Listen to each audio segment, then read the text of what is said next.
Hello students, आज हम पढ़ने वाले हैं कक्षा 11 के फिजिक्स में। पढ़ रहे थे हम लोग प्रक्षेप गति के बारे में। उसमें हमने देखा था कि प्रक्षेप गति होता क्या है, प्रक्षेप गति किस तरह का गति होता है, और हमने ये भी देखा था कि अगर प्रक्षेप का पथ जो होता है वो परवलयाकार भी होता है। कहने का मतलब क्या है कि कहने का मतलब ये है कि जो प्रक्षेप गति होता है वो जो उसकी पथ होती है वो कैसा होता है, परवलयाकार होता है। तो उसमें हमने एक टॉपिक था, उस पर डिस्कस किया था कि अगर किसी प्रक्षेप को आप पृथ्वी के किसी ऊंचाई से अगर आप प्रक्षेपित करते हैं तो उस कंडीशन में जो उसका क्षैतिज घटक होगा, ऊर्ध्वाधर घटक होगा, ठीक है, क्षैतिज दूरी उसकी कितनी जाएगी, ऊर्ध्वाधर दूरी उसकी कितनी जाएगी, तो इस पर हमने थोड़ा सा चर्चा किया था। आज हम देखेंगे कि अगर किसी प्रक्षेप को आप किसी पृथ्वी के किसी बिंदु से आप फेंकते हैं तो उस कंडीशन में उसका जो मतलब क्षैतिज परास कितना होगा, अधिकतम ऊंचाई कितनी होगी, मतलब अधिकतम कितना ऊपर तक जा सकता है, ठीक है, और उसका जो उड्डयन काल होगा। एक चीज होता है इसमें, एक होता है उड्डयन काल। जैसे आपको पता है कि किसी प्रक्षेप को जब आप प्रक्षेपित करते हैं तो वो जितने टाइम वो क्या होता है ऊपर रहता है, वही उसका क्या कहलाता है, उड्डयन काल कहलाता है। कहने का मतलब यही है कि आपको पता है कि अगर किसी चीज को, किसी भी वस्तु को हम पृथ्वी किसी एक सतह से फेंकते हैं तो फिर उसको दोबारा पृथ्वी पे आना होता है, यानी वो पृथ्वी पे आएगा ही आएगा, पृथ्वी से बाहर नहीं जा पाएगा जब तक कि उसका वेग हम क्या कर दें, 1.2 किमी प्रति सेकेंड ना कर दें। समझ रहे हैं बात? अगर किसी कण का वेग हम 1.2 किमी पर सेकेंड से फेंकते हैं तो वह पृथ्वी की कक्षा से पलायन कर जाएगा। तो ये जो होता है पृथ्वी का क्या होता है, पलायन वेग होता है। यानी अगर आपसे कोई पूछ दे कि पृथ्वी का पलायन वेग कितना होता है तो आप कह सकते हैं 11.2 किमी पर सेकेंड होता है, ठीक है। और चंद्रमा का जो होता है, चंद्रमा का जो प्लान वेग होता है लगभग ये 2 दशमलव कुछ करके लगभग चंद्रमा का प्लान होता है, क्योंकि आपको पता है कि जो इसका गुरुत्वाकर्षण शक्ति होता है पृथ्वी का, चंद्रमा का 6 गुना होता है। तो जो इसका वेग होगा वो भी उसी अनुपात में क्या हो जाएगा, घट जाएगा, ठीक है। तो एक बार हम फिर से रिवाइज कर लेते हैं कि जो आपका प्रक्षेप गति है वो क्या है। प्रक्षेप गति, प्रक्षेप गति, प्रक्षेप गति क्या होता है, इसको इंग्लिश में बोलते हैं प्रोजेक्टाइल मोशन। यह एक द्विविमीय गति होता है। हमने बताया था इसके पिछले वीडियो में कि एक विमीय, द्विविमीय और त्रिविमीय गति क्या होते हैं। तो अगर आप उस वीडियो को नहीं देखे होंगे तो जाकर के देख लीजिएगा ताकि वहां से चीजें आपको कुछ क्लियर हो जाए, ठीक है। हम बात कर रहे हैं प्रक्षेप गति की, तो इससे पर थोड़ा सा टॉपिक है, एक छोटा सा बात है, प्रक्षेप पे आया हुआ है तो यहाँ पर इससे एक मिलकर बनता, एक यहाँ से निकलता है प्रक्षेप। एक प्रक्षेप क्या होता है, ठीक है, यानी आप जिसको फेंकना चाहते हैं, जिस वस्तु को, मतलब इस वस्तु को हम फेंकना चाहते हैं, तो ये जो वस्तु है ना, ये जो चाक है, यही क्या होता है, प्रक्षेप कहलाएगा, ठीक है। अब किसी वस्तु को जब देखिए आप, हमने इस चाक को ऐसे उठाकर ऐसे आज फेंका और आपको पता है ऐसे जाकर के फिर पृथ्वी पर आकर के फिर दोबारा क्या होगा, आएगा ही। तो ये जो गति दिख रहा है ना, ये ऐसे इसको जो रास्ते देख रहे हैं इसको जाने के, ठीक है, तो ये जो पथ दिख रहा है इसका, इसी को हम बोलते हैं, ये परवलयाकार होता है, परवलय के आकार का होता है। अगर आप फिजिक्स मैथ पढ़ते हैं तो आप इसको समझेंगे अच्छी तरह से। परवलय एक टॉपिक है, इसके मैथ समूह प्रक्षेप का एक टॉपिक है, उसमें आप हम डिस्कस करेंगे कि परवलय क्या होता है, उसमें आप लोग डिस्कस कर लेंगे, समझ में आएगा परवलय क्या होता है, ठीक है, परवलय का इक्वेशन क्या होता है। तो प्रक्षेप गति क्या होता है, जब किसी प्रक्षेप को या किसी वस्तु को पृथ्वी के किसी एक सतह से फेंका जाता है तो वह द्विविमीय गति करते हुए पृथ्वी के किसी एक बिंदु पर जाकर गिरती है, और यही जो होता है, इसी गति को हम क्या बोलते हैं, प्रक्षेप गति बोलते हैं, ठीक है। याद रखिएगा प्रक्षेप गति क्या होता है, एक द्विविमीय गति होती है। ठीक है, जो प्रक्षेप गति होता है एक क्या होता है, द्विविमीय गति होती है। आज हम लोग पढ़ेंगे,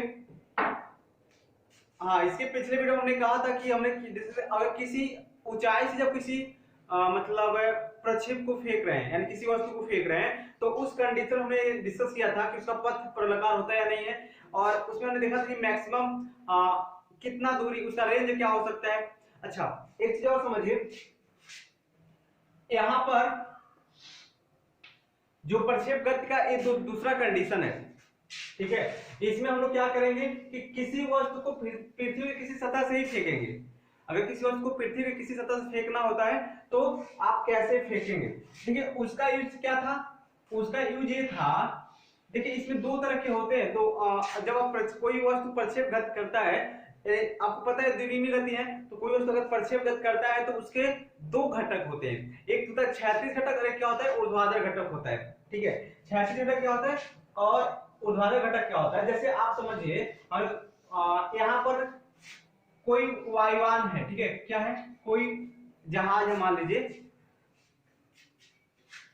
ये जहाज अगर यहां से कोई वस्तु छोड़ता है, ठीक है, जहाज यहां से कोई वस्तु छोड़ता है, तो ये मान लेते हैं इस वक्त जहाज का जो वेग है ये 200 मीटर पर सेकेंड है। कितना है, 200 मीटर पर सेकेंड। ये जहाज का वेग है 200 मीटर पर सेकेंड। इस वेग से किसी वस्तु को क्या कर रहा है, वो छोड़ रहा है।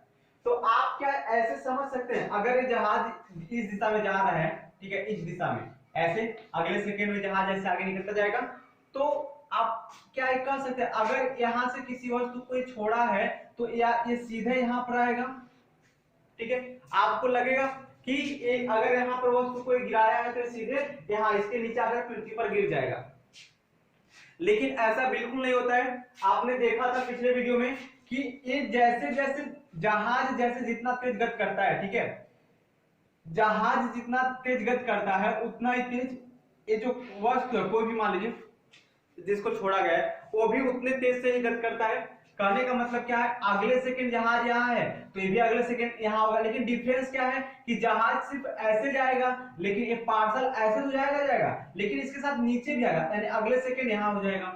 बात समझ रहे, टाइम एडजस्ट, जिस टाइम ये जितना दूर रहेगा उतने दूर भी रहेगा, लेकिन इसकी दूरी ऐसे ही समान बनी रहेगी। बात समझ रहे हैं, अगले सेकंड अगर कहें कि ये जहाज यहाँ आ गया तो ये अगले सेकंड यहाँ जाएगा, बिल्कुल जाएगा, लेकिन यहाँ जाने की वजह से ये यहाँ आ जाएगा इस सेकंड। टाइम तो बिल्कुल ही ऐसे रहेगा, ठीक है, जितना दूरी ये तय करेगा उतना दूरी ये तय करेगा, ये तो फिक्स है।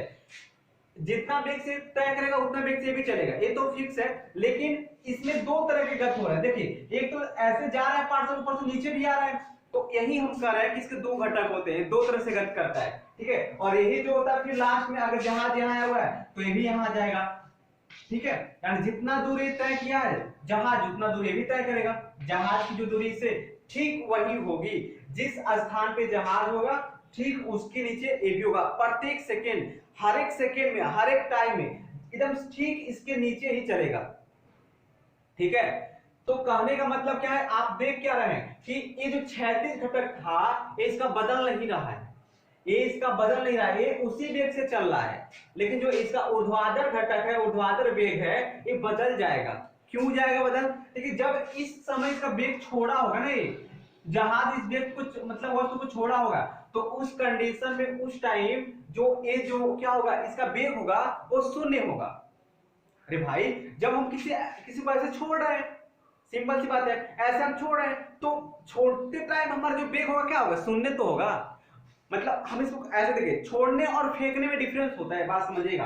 किसी को आप छोड़ रहे हैं इसका मतलब क्या है, ऐसे छोड़ रहे हैं, किसी को फेंक रहे हैं इसका मतलब ऐसे फेंक रहे हैं। तो जब इसको फेंकेंगे तो आपने कुछ वेग देकर फेंका होगा, लेकिन जब छोड़ेंगे ना तो आप वैसे इसको छोड़ देंगे। ठीक है, वैसे ही इसको क्या कर देंगे, छोड़ देंगे, इस पे कोई वेग नहीं रहेगा, कोई फोर्स नहीं लगाएंगे। उसको बात समझ में आ रहा है, ठीक है।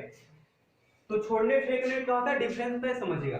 तो उस कंडीशन में इसका वेग क्या होगा, शून्य होगा, लेकिन जब यहाँ पर आएगा तो यहाँ पर इसका वेग क्या हो जाएगा, बढ़ जाएगा। क्यों बढ़ जाएगा, क्योंकि आपको पता है नीचे आ रहा है, और नीचे बुलाने का काम कौन करता है बताइए, नीचे बुलाने का काम करता है पृथ्वी। पृथ्वी सभी को अपनी तरफ बुलाता है, प्यार से बुलाता है, अच्छी तरह से बुलाता है सबको अपनी तरफ से।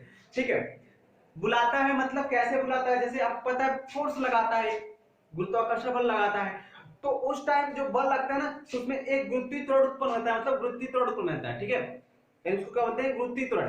और आपको पता है पर सेकेंड कितना, 10 मीटर पर सेकेंड होता है गुरुत्वीय त्वरण, ठीक है। तो यहाँ पर शून्य था तो यहाँ गया तो 10 मीटर पर सेकेंड, फिर यहाँ जाएगा तो इसका दोना 20 मीटर पर सेकेंड। देखिए 10 मीटर पर सेकेंड स्क्वायर और 20 मीटर पर सेकेंड स्क्वायर होता तो दोनों 8 मीटर पर सेकेंड स्क्वायर होता है, लेकिन हम लोग इसमें मैक्सिमम टाइम हम लोग क्या यूज करते हैं, 10 मीटर पर सेकेंड यूज करते हैं, ताकि कैलकुलेशन जो है ना वो सिंपल हो जाए, बस इतनी सी बात है। तो आज ये बात समझ गया कि क्षैतिज घटक और ऊर्ध्वाधर घटक दोनों में क्या है, डिफरेंस है ना। क्षैतिज घटक और ऊर्ध्वाधर घटक, क्षैतिज घटक जो होता है वो क्या होता है, हमेशा अपरिवर्तित होता है, इस पे जी का कोई मतलब ही नहीं है, जी से इसका कोई लेना देना ही नहीं है, ठीक है। ये अपने मन मतलब मस्तिष्क से चला जा रहा है, ठीक है, कोई दिक्कत नहीं, इसका लेना देना सिर्फ क्या है। अच्छा एक चीज और समझिए, अब इस टाइम इसका वेग बढ़ जाए ना, तो जरूरी नहीं कि इसका वेग बढ़ेगा, अगर ये अपना वेग बढ़ा ले तो जरूरी नहीं कि इसका भी वेग बढ़ जाएगा, तो ये इससे पीछे छोड़कर चला जाएगा। ये बात समझ में है, जिस टाइम वो छोड़ा उस टाइम उसका वेग कितना होगा ये डिपेंड करता है, ठीक है। अगर कोई व्यक्ति है उस साइकिल से जा रहा है, ठीक है, अगर कोई व्यक्ति है और मान लीजिए वो साइकिल से जा रहा है, ठीक है, या आप कहें कि किसी कार से जा रहा है, ठीक है, कार में एक व्यक्ति बैठा है और एक वस्तु को उछाल रहा है, ऐसे एक गेंद को ऐसे उछाल रहा है, ठीक है, एक गेंद को ऐसे उछाल रहा है और फिर एक कुछ किसी वेग से चल गया होगा, तो आपको क्या लगता है कि जब एक कार यहाँ पहुंचा होगा, ठीक है, कार यहाँ पहुंचा होगा तो यहाँ पर वस्तु है, तो एक गेंद कहां जाकर गिरेगा, इसके नीचे भी जाएगा, बिल्कुल गलत है, ये इसके नीचे नहीं गिरेगा, सेम जिस वेग से फेंका है ना उसी वेग से आगे बढ़कर के इसके पास आएगा, इसके हाथ में गिरेगा। आप देखिए ऐसे बहुत लोग करके ऐसे चलते हैं, ठीक है, मतलब हम लोग क्या करते हैं ऊपर से फेंकते हुए चलते हैं, तो ऐसा मतलब क्या है कि इसका जो गति होता है ना क्या होता है, इसका भी गति मतलब जितने वेग से हम फेंके ना उतने वेग से ही चलेगा, ठीक है। बात समझिए, गेंद अगर आप गेंद फेंकते हुए चलते हैं तो क्या गेंद आपके पीछे से गुजरती है, नहीं ना, पीछे नहीं गिरती है, गेंद आपको आगे ही मतलब आपके हाथ में आगे गिरता है, ठीक है। तो ये है प्रक्षेप गति का एक सिंपल सा एग्जांपल, बात समझ में, समझने के तरीका आपका, तो ये समझिएगा कि अच्छा अब यहाँ पर इसका यूज क्या होता है, यूज क्या होता है, बात समझिए, इसका यूज क्या होता है प्रक्षेप गति का। अगर हम कहें कि एक क्या है, एक ये आपका कोई पेड़ है मान लीजिए, ठीक है, ये क्या है आपका कोई पेड़ है, ठीक है, ये आपका कोई पेड़ है, इस तरह से हम मान लीजिए ये क्या है आपका पेड़ है। अगर यहाँ पर एक बंदर है ऐसे नीचे की तरफ आ रहा है, ठीक है, बंदर क्या है नीचे की तरफ, यहाँ से फिर यहाँ से फिर यहाँ ऐसे नीचे तरफ आ रहा है।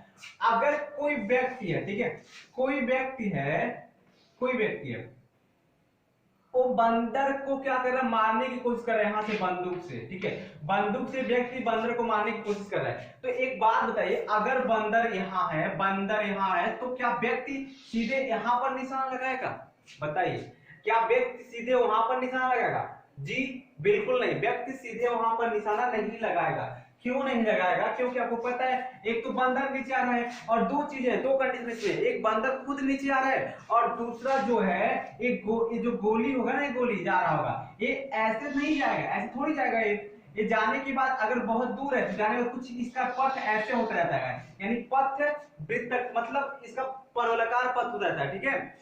जैसे बात समझिए, अगर किसी गेंद को आप फेंकते हैं तो ऐसे जाएगा थोड़ी, ये बिल्कुल नहीं जाता ऐसे, ये जाता है ऐसे जाता है ऐसे गेंद को। तो यानी जब बंदर यहाँ है तो इसको ये समझकर मारना होगा कि बंदर कहाँ, जब तक गोली जाएगा तब तक बंदर यहाँ आ जाना चाहिए, तभी तो मान लीजिए यहाँ से मार रहा है, जाकर किसको ऐसे जाकर यहाँ लगेगा, सीधे नहीं जाएगा, बात समझिएगा, सीधे नहीं जाएगा। क्यों नहीं जाएगा, क्योंकि इस पे एक एक्स्ट्रा बल लग रहा है, वो बल कौन है, वो बल है गुरुत्वाकर्षण बल, और गुरुत्वाकर्षण बल इसको मतलब खींचने की कोशिश करेगा, तो अगर आप सीधे जाएगा तो बिल्कुल गलत है, ये सीधे जाएगा, इसको ये इसका पथ जो होगा इस तरह से घूमता हुआ नीचे की तरफ आएगा। आपको पता है ना, गोली एक बार अगर आप ऐसे हवा में फायर कर रहे हैं, गोली सीधे हवा में, ठीक है, तो सीधे अगर हवा में फायर कर रहे हैं तो आपको पता है कि इसका पथ ऐसे ही करके फिर नीचे आएगा, तो इस तरह से होता है, ये परवलयकार पथ होता है, ये प्रक्षेप गति का, ठीक है। ये समझने वाली बात है, आप समझ गए होंगे, बस इतना कुछ समझना चाहते थे, ठीक है। आज हमारा जो टॉपिक है पहले उसको हम डिस्कस कर लेते हैं, ठीक है, ओके।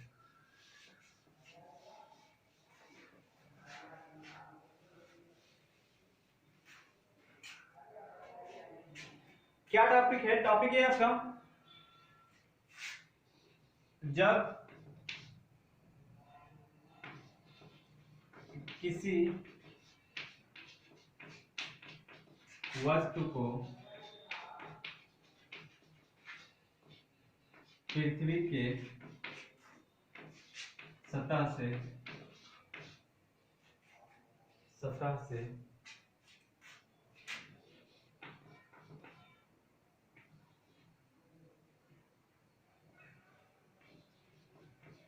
किसी कोण पर या सतह से फेंका जाता है।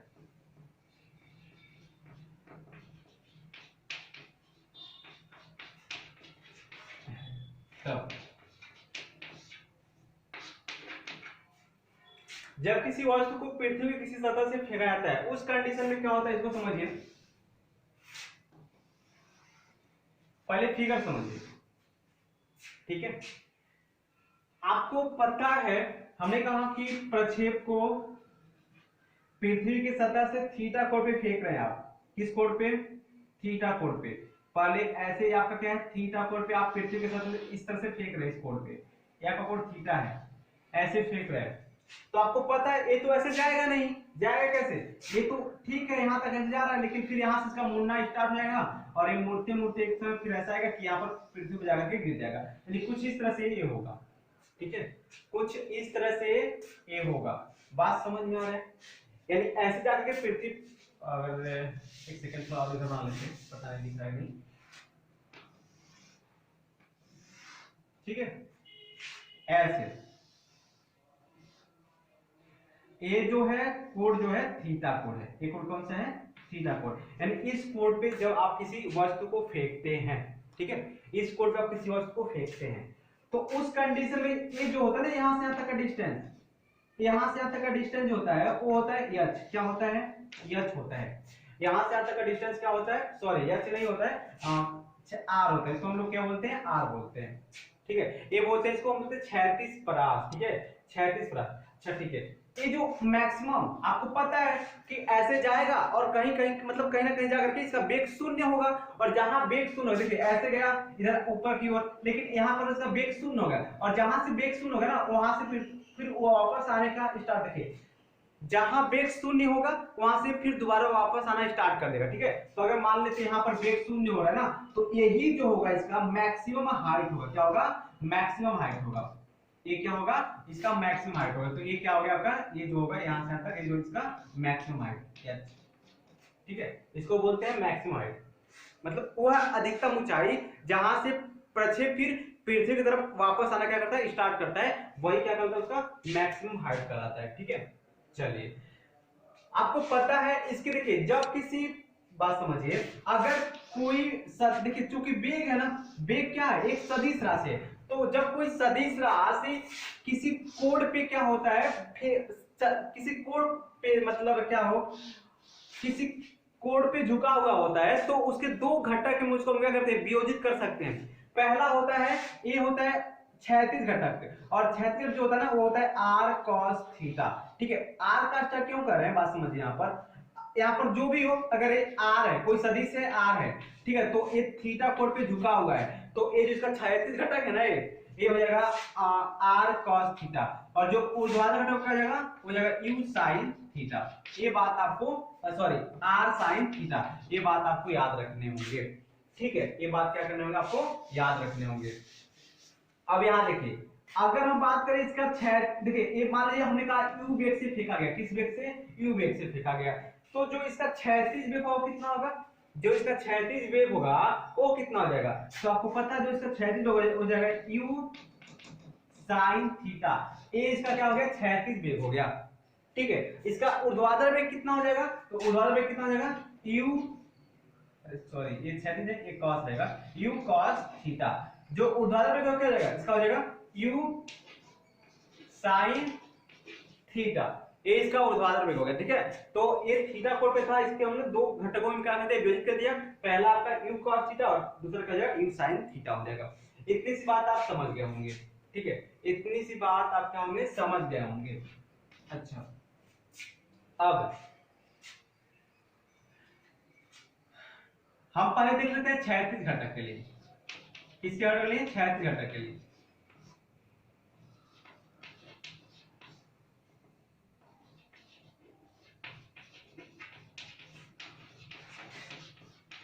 क्षैतिज घटक के लिए देख लेते हैं, ठीक है। चलिए क्षैतिज घटक के लिए क्या होगा? अच्छा हम एक चीज और मान लेते हैं, माना यहां पर लिख लेते हैं,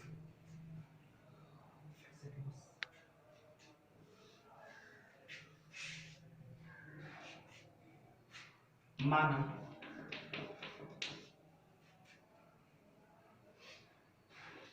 वस्तु t सेकेंड तक या 30 सेकेंड बाद पृथ्वी पर लौटता है, पृथ्वी पर लौटता है या वापस आता है। मान लेते हैं 3 सेकेंड बाद जो है वस्तु कहां पर? पृथ्वी पर वापस लौटता है। मान लीजिए यहाँ पर यहाँ से छोड़ने के बाद 30 सेकेंड बाद फिर यहाँ पर आ जाएगा पृथ्वी पर। आपसे पृथ्वी पर छोड़ा गया है, फिर पृथ्वी पर आने में उसको 30 सेकेंड लगेगा, बस इतना समझिए आपको। अब बात समझिए, अब यहाँ पर देखेंगे हम, अब यहाँ पर क्षैतिज घटक के लिए देखते हैं, या पहले ऊर्ध्वाधर घटक के लिए देख लेते। चलिए देखिए ऊर्ध्वाधर घटक के लिए, ऊर्ध्वाधर घटक के लिए, ऊर्ध्वाधर घटक के लिए क्या होगा बताइए? ऊर्ध्वाधर घटक के लिए इसका वेग कितना हो गया? u sin theta. तो इसका वेग जो हो जाएगा, इसको आप ux से लिख सकते हैं, ux क्या हो जाएगा? u sin थीटा हो जाएगा, ठीक है, u sin थीटा हो जाएगा। अच्छा इसके त्वरण की बात करें तो त्वरण बताइए कितना होगा? त्वरण, त्वरण इसका कितना होगा? त्वरण जो होगा इसका आप बताइए। देखिए जब किसी वस्तु को ऊपर की तरफ फेंकते हैं ना, तो आपको पता है त्वरण नीचे तरफ काम करता है ना, ये ऊपर जा रहा है, इसके विपरीत त्वरण क्या होता है? नीचे तरफ काम करता है। तो जब ऐसा होता है ना, गति के विपरीत त्वरण होता है, तो इसे हम मंदन कहते हैं। क्या कहते हैं? मंदन। और ये ऋणात्मक होता है। क्या होता है? ऋणात्मक होता है। तो कहने का मतलब क्या है? जो इसको ax से लिखते हैं, ये हो जाएगा माइनस, ठीक है, माइनस जी हो जाएगा। बात समझ में आ रहा है? क्या हो जाएगा? माइनस जी हो जाएगा, ठीक है। ये माइनस जी होगा, क्यों? क्योंकि जी जो है नीचे काम कर रहा है और वस्तु कहां जा रहा है? ऊपर जा रहा है, उसके विपरीत जा रहा है, इसलिए क्या हो जाएगा? माइनस जी हो जाएगा, ठीक है। चलिए अच्छा दूरी कितना तय करेगा? तो दूरी जो तय करेगा वो करेगा, जो दूरी तय करेगा वो करेगा h तय करेगा। अच्छा ये आपका हो गया दूरी, इसको हम मान लेते हैं, जो दूरी हो जाएगी इसकी h, ठीक है, दूरी जो हो जाएगा इसका h हो जाएगा, ठीक है। इतनी सी बात समझ गए? अच्छा अब अगर हम इसको क्या करें, इसको मिटाते हैं कुछ टाइम के लिए। गति का दूसरा समीकरण क्या कहते हैं? गति के दूसरे समीकरण से, गति के दूसरे समीकरण से, गति का जो दूसरा समीकरण क्या होता है? वो होता है यस बराबर u t plus half a t square, s बराबर u t plus half a t square. आप बताइए एस की जगह क्या होगा? दूरी, कैपिटल एच, कैपिटल एच हो गया, एस की जगह दूरी का जगह कैपिटल एच, ठीक है। और फिर क्या हो जाएगा? यूटी, यूटी, यूटी के मतलब क्या? यू साइन थीटा लिख सकते हैं इसको, ये हो जाएगा यू साइन थीटा हो जाएगा, ठीक है, यू साइन थीटा हो जाएगा यू की जगह, और टी तो टी रहेगा, इनटू क्या हो जाएगा? टी हो जाएगा, ठीक है।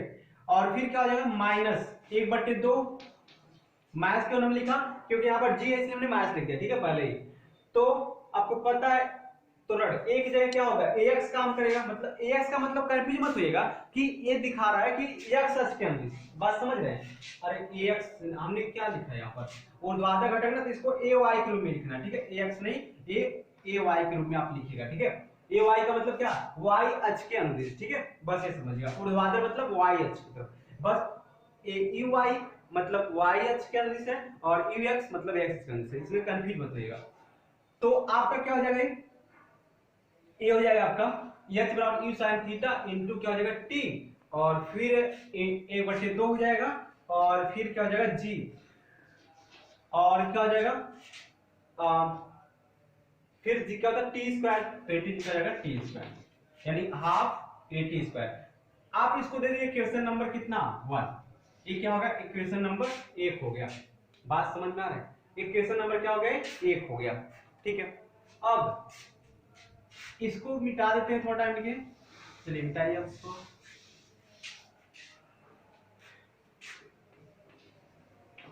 अब देखते हैं 36 घटक के लिए, 36 घटक के लिए अगर 36 घटक में अगर देखें आप तो यहां से यहां तक आने में कितना दूर तय किया है, आर तय किया है। इसका वेग कितना है, यू cos थीटा है। अच्छा त्वरण क्या हो गया यहाँ पर 0। अरे भाई कोई त्वरण काम कर ही नहीं रहा है यहाँ पर, यहाँ त्वरण क्या हो जाएगा, इसका 0 हो जाएगा।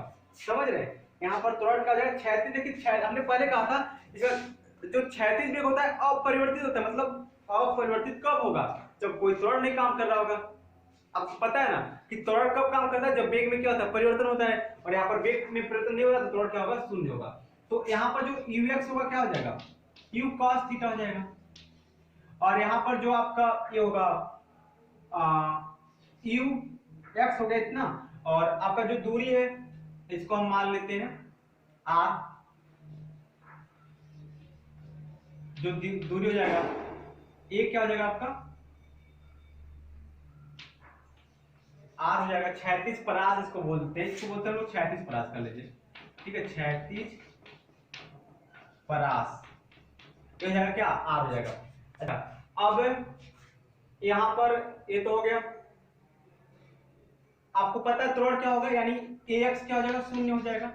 ax क्या हो जाएगा, शून्य हो जाएगा। तो इस कंडीशन में क्या हो जाएगा, इस कंडीशन में हो जाएगा गति के दूसरे समीकरण से क्या हो जाएगा, h बराबर, यानी ये r बराबर हो जाएगा, तब r बराबर ut होता है ना, ut, तो u जगह क्या रहेगा, u cos थीटा रहेगा। यहाँ पर हो गया u cos थीटा और इनटू का जगह t हो जाएगा।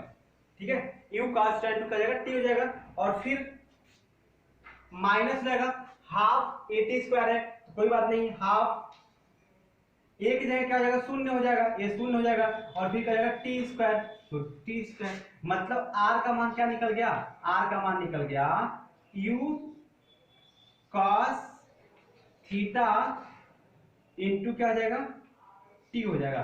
r का मान निकल जाएगा u cos थीटा इंटू क्या हो जाएगा, t हो जाएगा। ठीक है, r का मान यहाँ से u cos थीटा इंटू क्या हो जाएगा, t हो जाएगा। ये समीकरण नंबर क्या हो गया, 2 हो गया। ठीक है, समीकरण नंबर क्या हो गया, 2।